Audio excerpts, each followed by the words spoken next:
Good afternoon, everyone. Thank you for joining our session. Today, we are going to discuss transforming specialty value-based care.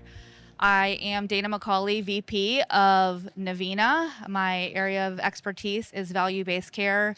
I came from a very large provider group in Florida, had 800 physicians, 150 locations, was responsible for risk and quality reporting for 650,000 patient lives. I am joined by Dr. Beveridge, with Upperline, and I'll give her an opportunity to tell a little bit about herself and Upperline. Awesome. Hi, everybody. Nice to see you. Thank you for coming. My name's Christiana Beveridge. I am a primary care doctor, and I'm the Chief Medical Officer and President of Value-Based Care at Upperline Health. My whole career has been in value-based care, so I started as a consultant and worked in the payer and provider space, all in value-based care, and then finished my residency in primary care and internal medicine, and then worked at Oak Street Health, where I was the medical director of population health, where I helped design the care model and implement it across their 400 locations, and then ultimately came to Upperline Health about 2.5 years ago, where we have built a care model for specialists who want to be in value-based care, where we are able to make every visit that a patient has with their specialist and with the healthcare system count, so that they have better outcomes over time. So we have a care management and primary care group that works really closely with specialists who patients are seeing more often. I absolutely love the Upperline story. You are one of the first specialty ACO REACH groups. Can you tell us a little bit how you got started and what was the decision to enter a REACH contract? Absolutely. So the founders of Upperline previously worked at other value-based care companies. Specifically, they worked with companies that did end-of-life and palliative care, value-based care, so Landmark and Aspire. What they realized, being non-clinicians, was they thought they were going to see a lot of people that were dying of, cancer, stroke, dementia. But instead, what they saw was a lot of people dying of poorly managed chronic diseases. So these are people who are falling through the cracks, who are not getting the appropriate care for their chronic diseases. And that made them come up with this hypothesis of, okay, so how can we get to these patients sooner? In these previous companies, they're getting to them at the end of their lives, where there's not a lot they can do other than make that end of life better, but they can't change the trajectory. How do we get there earlier? And so they started looking at the specialists that these patients see. So you have specialists like podiatrists, endocrinologists, nephrologists, where patients who do not manage their chronic diseases well end up with further complications. If you have such bad diabetes, such bad vascular disease that you end up with a bad wound on your foot, you're in a bad place, but you're not necessarily at the end of your life. And so we can change that trajectory with the appropriate additional care and the appropriate intervention at the right time. But the way the fee-for-service system is set up is if you go to a podiatrist because of a wound on your foot because of poorly managed chronic diseases like diabetes, you get your wound treated, but you don't get your diabetes managed. They're going to ask you about your diabetes, but they're going to say, oh, you should talk to your PCP about that. And then in 4 months, you're going to talk to your PCP about that when you go back. But that doesn't make your diabetes any better during that time, and it makes your wound probably worse. And so what we're doing is, okay, how do we get to these patients earlier through their specialist who they're going to already and they respect, and make sure that we make each of those visits count for all the things that contribute to their overall health. So I'm seeing tons of specialty groups come on board with value-based care contracts across the country. What are some of the key challenges with specialists wanting to get involved with VBC contracts? All right, so I think the biggest specialist, and I don't know if there are any specialists listening, but I think they would agree. I think one of the biggest challenges is that specialists specialize for a reason. They don't want to be primary care doctors. They have chosen a specific body part because they are very interested in that body part or organ, and that is what they want to talk to patients about, and that's what they want to think clinically about. And so if you say, okay, now I want you to take full risk on this patient and talk to them about all the things that are going on with them, they're like, no. I did 3 extra years of training minimum so that I don't have to do that. And so I think the biggest thing is really enabling them with the information that they need and the team that they need to take better care of their patients, and also reframing what we're asking them to do. So if I'm a surgeon, which I'm not, but if I'm a surgeon, I don't want to make an uninformed decision about taking a patient to surgery. Like, I want to know, what are all the other things that they have going on? Do they have heart failure? Are they on a blood thinner? Did they just get treated for pneumonia? Like, I need to know that before I present surgery as a treatment option for this patient, because that may not actually be an option. And if I'm not informed with that information, then I kind of sound like an idiot a month later when they come back and say, yeah, but the anesthesiologist told me I'm not even allowed to have surgery. So what else are we going to do? Doctors don't like to feel like idiots, and they also do like to have information available to them about their patients. It is frustrating to ask a patient, hey, what else is going on? Like, tell me about your health. And they're like, oh, I don't know. I have a heart thing. Okay. How serious is this heart thing? I need more facts. That's how doctors think, and that's what they want to know about. And so I think the biggest hurdle is reframing this to, hey, you already do this. You already talk to your patients about their health history. Now you actually have information at your fingertips to document that appropriately, so you don't have to ask them every single time. You don't have to get your MA to request medical records. You don't have to add an additional step of going to the anesthesiologist. So it's reframing. You're already doing this. Let's help you do it better and faster. Then number two, it's frustrating as a doctor to say, oh man, your blood pressure is pretty high today. You should talk to your PCP about that. Oh man, your BMI is also pretty high today. You should talk to your PCP about that. I'm not sure how your diabetes is doing. You should talk to your PCP about that too. Like, the constant crutch of, I can't do that, you need to talk to your PCP, and then kind of knowing that that's not going to result in the outcome you want, is also frustrating. And so when you have the knowledge of, hey, okay, I know what your A1C is, I know how well your diabetes is controlled. All right, I can see how bad your heart failure is, and I can see you're on a blood thinner. This helps me make my treatment plan. It also helps me guide you and say, hey, I want you to talk with my nurse about diabetes. I have a care team behind me now that can help manage some of these conditions, so that every time you see me, it's not just we're on a hamster wheel of this isn't getting better. I'm actually able to help you find a path to improving your outcome, which ultimately is what doctors want to do in the first place. So Dr. Beveridge, you clearly pointed out that there's a discrepancy between medical records, who has what, right? So I sit on the primary care side of the house, whereas you sit on the specialty side of the house. I don't always have access to the specialty records. You don't always have access to my records. Can you tell a little about the technology stack that you're using today to help you with the VBC contracts to make sure that you have the most recent medical records at your fingertips? Absolutely. So the only way to take risk on patients is to feel confident that you're going to improve their outcomes over time, and that you're going to be able to accurately document what's going on with your patients. And so to do both of those things, you need to have people that do workflows that are enabled by technology.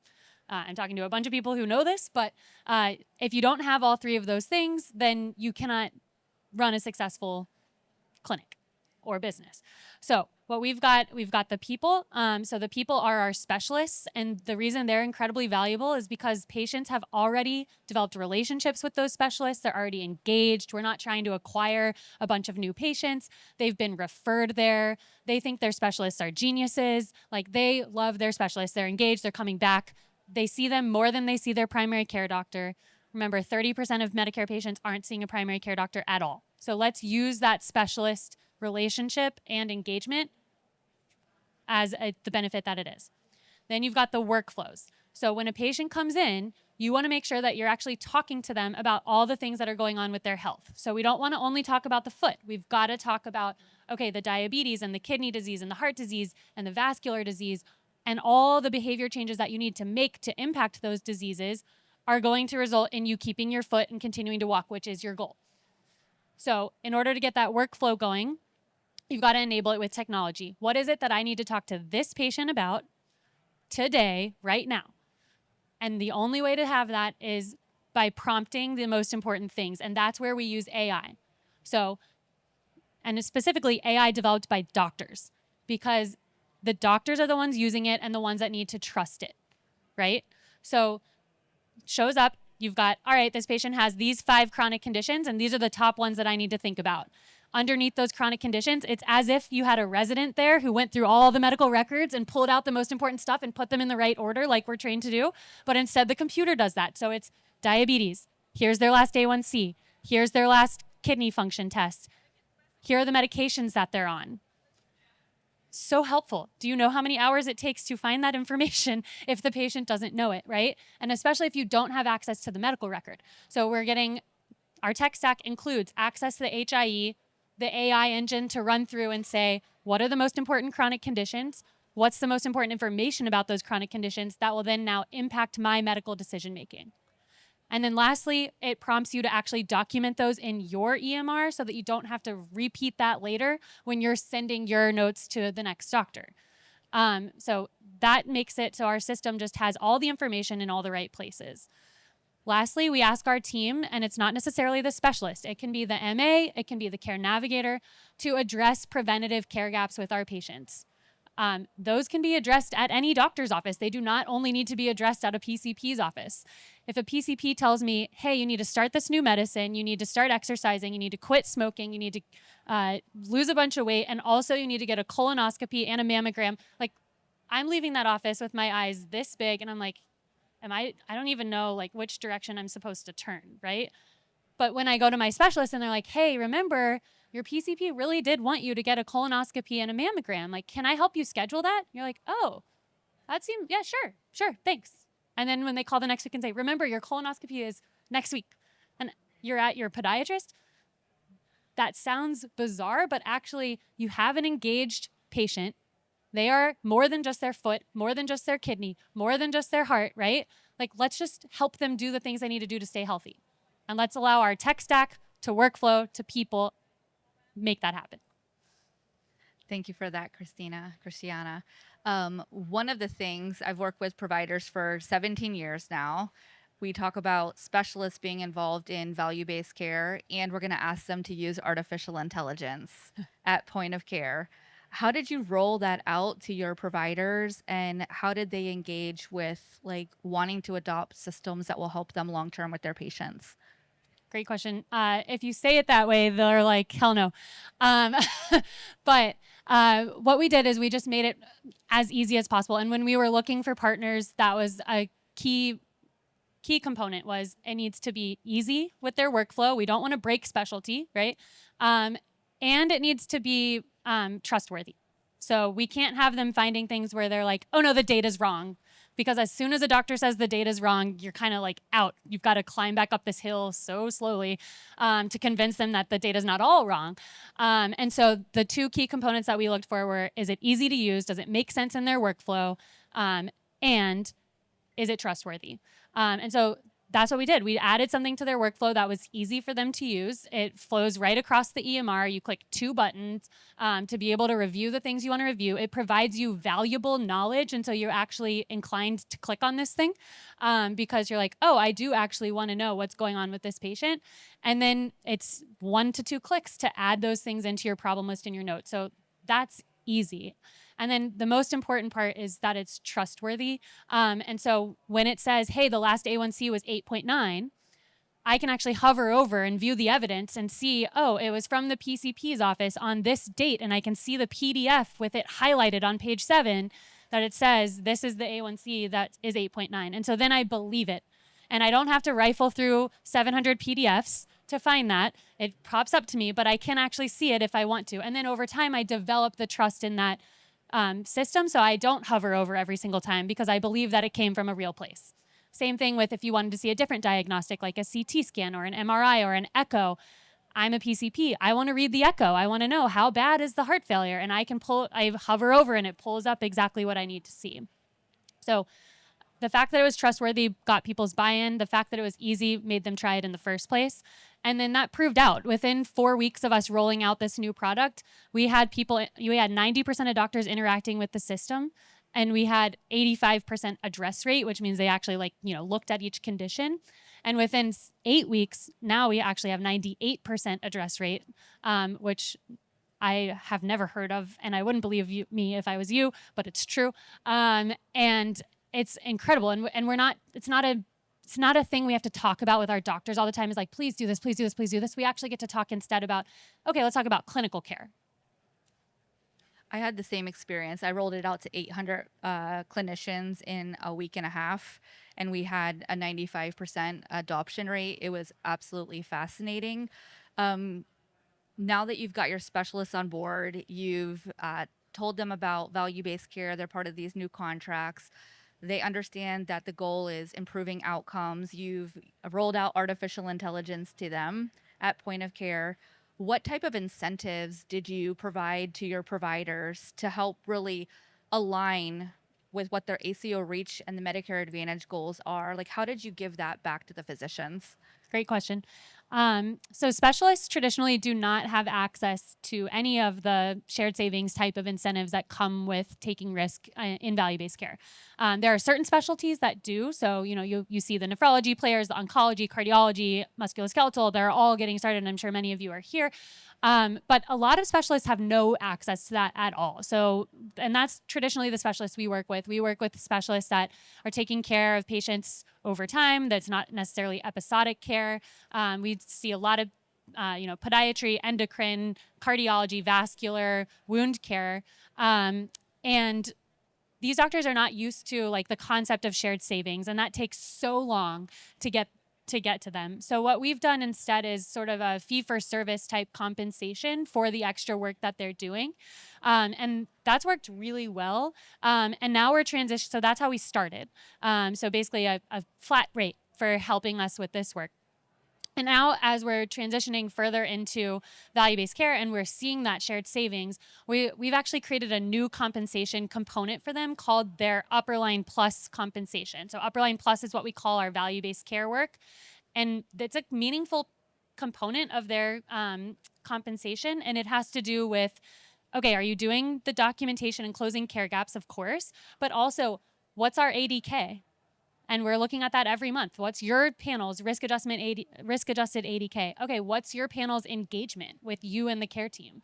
And those are the things that we know result in improved outcomes for patients. And so it's an easy sell to doctors to say, hey, this is what matters. It matters that you engage the team with your high-risk patients. It matters that we improve their outcomes by reducing ER visits and admissions.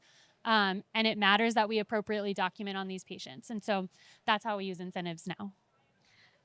Thank you, Dr. Beveridge. My final question to you, do you have an example where one of your clinicians leveraged the Navina artificial intelligence for a positive patient outcome that nobody was expecting? I have multiple. So I'll share a few. So one, our doctors had no idea how many of their patients have depression. And I'll give a specific example. From population health perspective, we know a lot of patients have depression.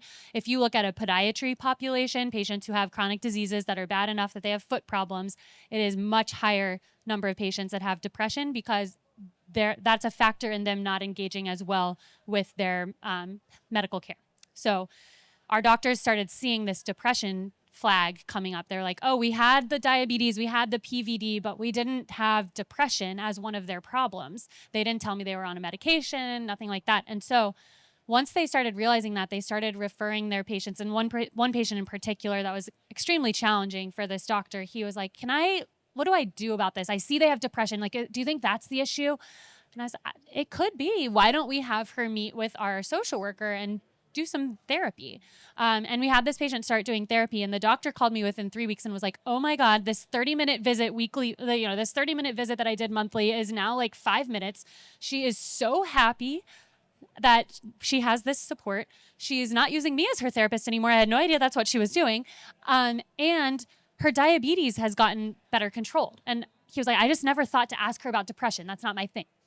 And the tech stack was bringing up, hey, this patient has depression. You need to document that and do something about it. And he did and was thrilled about it. And the patient had a markedly improved outcome. We actually saw her, she was using the ER as her PCP, and we saw her ER visits go. She had 30 ER visits in 1 year. The next year, she had 10. And this year, we haven't had one yet. So we'll see. That's just one example, but That's a great win, especially when it talks to readmissions and whatnot. I wanted to thank the audience for joining us. Dr. Beveridge will be in the Navina booth 1326. We also have a special thank you gift for attending the session, so please feel free to jump over to the Navina booth, again, 1326. And Dr. Beveridge, I just love your Upperline story and everything that you're doing, especially the passion that you have for delivering excellent care. So thank you. I appreciate your time today and sharing your story with all of us. Of course. Great to see all of you.